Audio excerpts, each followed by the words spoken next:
నమస్తే, welcome to our channel. నేను మిషాల్ని. కూటమి ప్రభుత్వం మీద దుష్ప్రచారం అయితే చేస్తున్నారు మాజీ సీఎం జగన్మోహన్ రెడ్డి. దీన్ని అసలు ఎలా చూడాలి, దాని వెనక కారణాలు ఏంటి తెలుసుకో ముందు స్టూడియోలో ఉన్నారు కొత్త రవీంద్రబాబు గారు ఉన్నారు. వారిని అడిగి కొన్ని విషయాలు మనం తెలుసుకుందాం. నమస్కారం సార్. నమస్తే. కొంతకాలం నుంచి కూడా మనం చూస్తాం, అంటే వైసీపీ ప్రభుత్వం అధికారం కోల్పోయిన తర్వాత అన్ని కూటమి ప్రభుత్వం మీద దుష్ప్రచారం చేయటమే. ఏంటంటే మన తిరుమల తిరుపతి దేవస్థానం లడ్డు వ్యవహారంలో కావచ్చు, గోవుల వ్యవహారంలో కావచ్చు, మన జరిగిన ఘటన భక్తులు చనిపోవటం కావచ్చు. నిన్న రీసెంట్గా చూసుకున్నట్టయితే సింహాచల గుడిలో గోడ కూలి కొంతమంది భక్తులు మరణించింది చూసాము. అక్కడికి వెళ్ళి మత విద్వేషాలు రెచ్చగొట్టి మాట్లాడుతున్నట్టు మాజీ సీఎం జగన్మోహన్ రెడ్డి వ్యాఖ్యల్ని ఎలా చూడాలి సార్? ఆంధ్రప్రదేశ్ రాష్ట్ర మాజీ ముఖ్యమంత్రి పులివెందుల ఎమ్మెల్యే ఆంధ్రప్రదేశ్ రాష్ట్రానికి ఒక guest faculty, visiting faculty. Bengaluru ప్యాలెస్లో ఉంటారు. ఎప్పుడన్నా విజయవాడ ఆంధ్రప్రదేశ్ వచ్చారు అంటే అక్కడ ఒక శవం ఉండాల. శవం ఉంటే వస్తారు, శవ రాజకీయాలు చేస్తారు అనేది బ్రాండ్ పడిపోయింది. ఈ మాట అందరూ అనుకుంటున్న మాట. ఈ శవం లేనప్పుడు ఆయన రారు, ఒకటి. రెండవది, ఇటువంటి దుర్ఘటనలో అనుకోని పరిస్థితుల్లో దేవాలయ ప్రాంగణాల్లో జరిగినప్పుడు పార్టీలకు అతీతంగా ఏ విధంగా సహాయం చేస్తుంది ప్రభుత్వం, చేయవలసిన రీతిలో చేస్తుందా లేదా, నంబర్ 1. నంబర్ 2, ఆ విజిటింగ్కి వచ్చిన విజిటింగ్ ప్రొఫెసర్స్ సంబంధించిన పార్టీ ఈ బాధితుల్ని ఏ విధంగా సహాయపడగలరు, ఆదుకోగలరు. ఈ 2 యాంగిళ్ళు పక్కన పెట్టేసి ఎలా రెచ్చగొట్టాలా, ఎలా మత విద్వేషాన్ని రెచ్చగొట్టాలా, ఎలా ప్రజల్లో విద్వేషాలు సృష్టించాలా అన్న ఆలోచన తప్ప ఇంకోటి కనిపించట్లేదు. గడిచిన చాలా సంఘటనలు మనం చూసాం. తిరుమలలో గోవులు చనిపోతున్నాయని ఒక అసత్య ప్రసారానికి తెరలేపారు. అందులో వాస్తవం లేదని చెప్పి తేటతెల్లమైంది. అందులో ఏ ఉద్దేశంతో చేశారు, మత విద్వేషాలు రెచ్చగొట్టాలని. తర్వాత తిరుమలలో జరిగిన తొక్కిసలాట ఘటనలో కూడా ఈయన ఆ రోజు సందర్శనం వెళ్ళి పెద్ద రచ్చ, శాంతి భద్రతల సమస్య సృష్టించారు. తర్వాత ఈ మధ్య కాలంలో రీసెంట్ డెవలప్మెంట్స్, రాప్తాడు పర్యటనకి వెళ్ళారు. వాళ్ళ కార్యకర్త ఒక అతను చనిపోయినప్పుడు వెళ్ళారు. వెళ్ళిన సందర్భంలో fabricated, created by the YSR Congress party helicopter విధ్వంసం చేశారని ఒక పెద్ద రచ్చ చేశారు. అది కూడా pre planned, pre fabricated, created by YSR Congress party అని ప్రాథమిక విచారణలో ఆ కన్సర్న్ డిస్ట్రిక్ట్ కలెక్టర్ గారు లేకపోతే ఎస్పీ గారు కూడా డీటెయిల్ స్టేట్మెంట్ ఇచ్చారు. రాప్తాడు విషయమే తీసుకుందాం. ఫర్ ఎగ్జాంపుల్, నిన్న జరిగిన సింహాచలం ఇన్సిడెంట్ కంటే ముందు జరిగిన సంఘటన అది. హెలికాప్టర్ చెప్పన్ ఏవియేషన్ కంపెనీ నుంచి హెలికాప్టర్ హైరింగ్ చేసుకున్నప్పుడు ఈ ఇన్వెస్టిగేషన్లో తేలిన అంశం ఏంటంటే వాళ్ళు ఓన్లీ 1 సైడ్ మాత్రమే హైర్ చేసుకున్నారు, బెంగళూరు టు రాప్తాడు.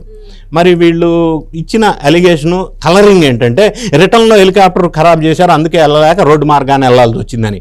వీళ్ళు ప్రీ ప్లాన్డ్ ఆల్రెడీ 1 సైడే హైర్ చేసుకున్నారు.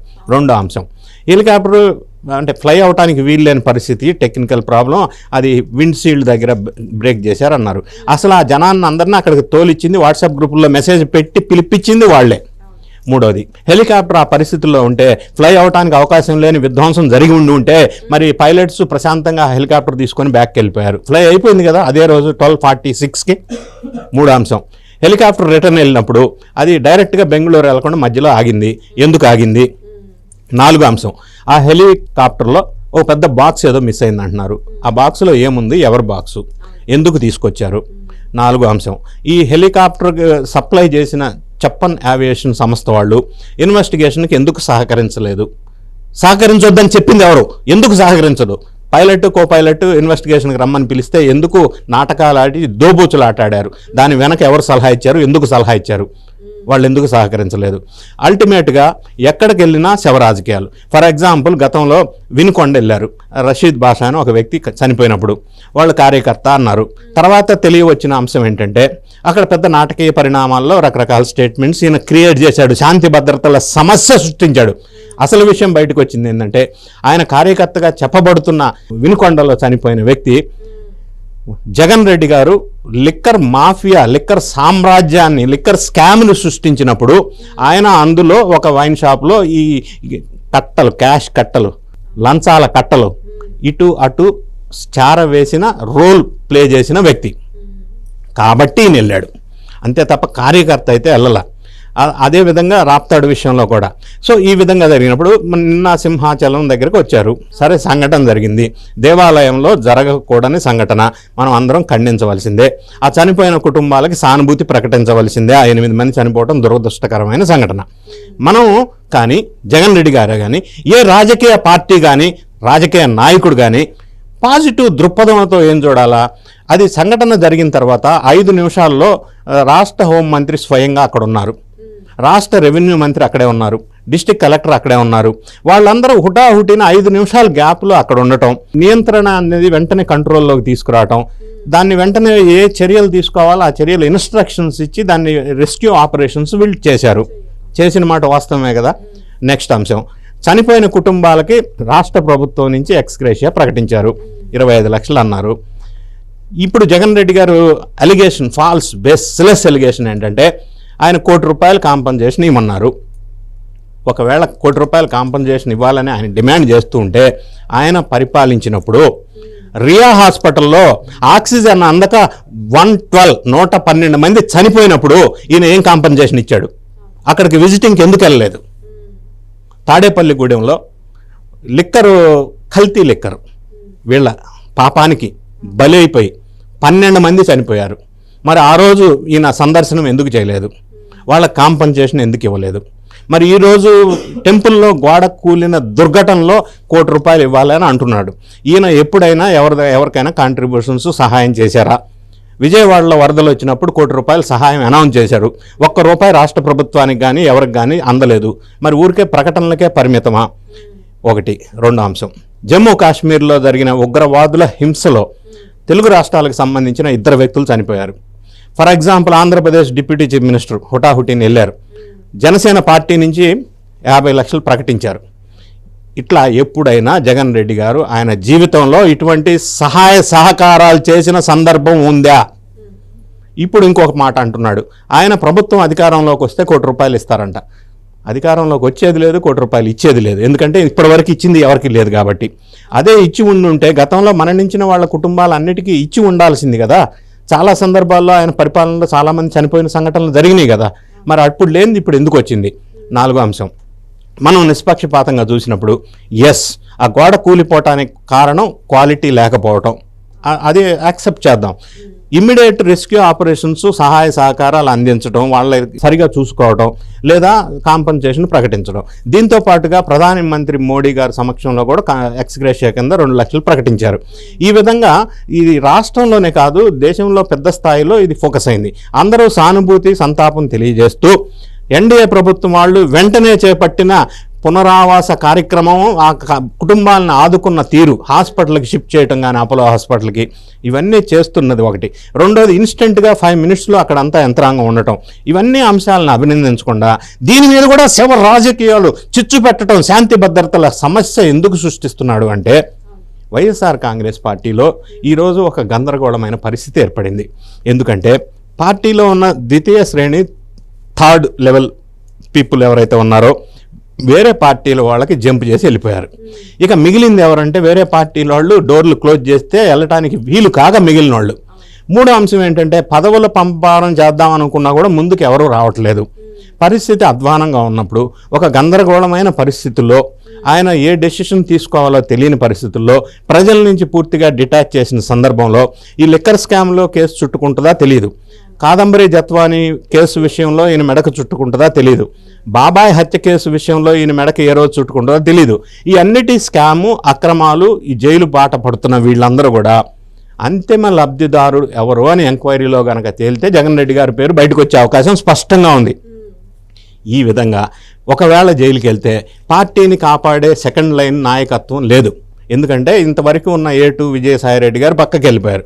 ఇప్పుడు ఆ బాధ్యతలు అని అనలేం, కానీ ఇప్పుడు కూడా సకల శాఖ మంత్రిగా పనిచేసిన సజ్జల రామకృష్ణారెడ్డి కొంత బాధ్యతలు ఇచ్చారు. మరి ఆయన మీద కూడా 63 ఎకరాలు అటవీ భూమిని అక్రమంగా కబ్జా పెట్టాడని చెప్పి ఒక ఇన్వెస్టిగేషన్ బయటకు వచ్చింది. ఇది కాకుండా సోషల్ మీడియా విషయం కావచ్చు, లేదా లిక్కర్ స్కామ్ కావచ్చు, ఇంకా ఎన్ని కేసుల్లో ఆయన మీదకి వస్తాయో తెలియదు. సో సొంత చెల్లి తల్లి గతంలో ఈయన జైల్లో ఉన్నప్పుడు వాళ్ళు హ్యాండిల్ చేశారు. ఇప్పుడు ఆ పరిస్థితి లేదు. సరే, బాబాయ్ హత్య కేసు విషయంలో సునీత వీరోచితంగా పోరాడుతూ ఉంది. ఆ కేసు ఎప్పటికి వస్తుందో తెలియదు, ఎవరి మీదకి వస్తుందో తెలియదు. అన్ని వేళ్ళు జగన్ రెడ్డి వైపు చూపుతా ఉన్నాయి.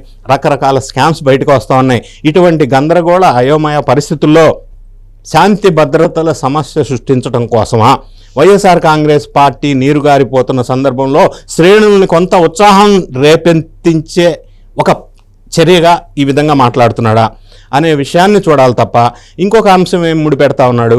ఇటువంటి సంఘటనలు జరిగినప్పుడు దాన్ని డైరెక్ట్గా చీఫ్ మినిస్టర్కి లింకు పెట్టడం ఎంతవరకు కరెక్ట్?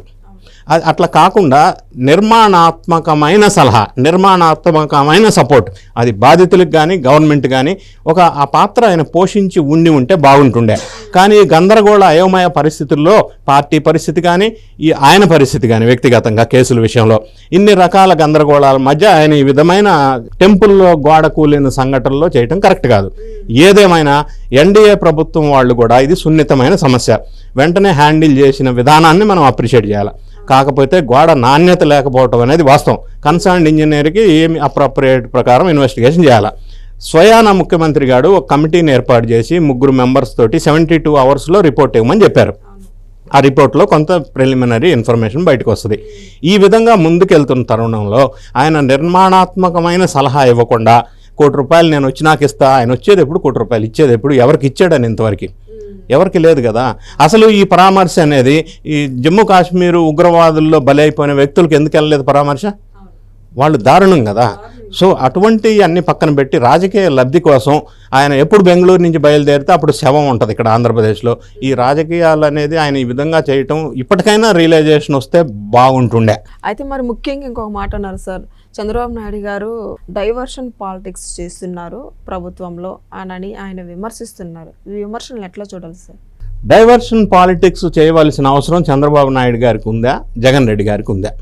ఇప్పుడు ఆంధ్రప్రదేశ్లో సుస్థిరమైన ప్రభుత్వ పరిపాలన జరుగుతుంది ఎన్డీఏ నేతృత్వంలో. ఎక్కడా ఇష్యూస్ లేవు. డెవలప్మెంటు, సంక్షేమం రెండు కళ్ళుగా ముందుకెళ్తున్నారు. 3 అంశం, సెంట్రల్లో ఉన్నటువంటి ఎన్డీఏ వాళ్ళు అద్భుతమైన సహాయ సహకారాలు అందిస్తున్నారు. అది అమరావతికి కావచ్చు, రాష్ట్రం లోటు బడ్జెట్లో ఉన్నందుకు కావలసిన నిధులు ఇవ్వటంలో కావచ్చు, రకరకాల అంశాల మీద వాళ్ళు సహకారం అందిస్తూ ఉన్నారు.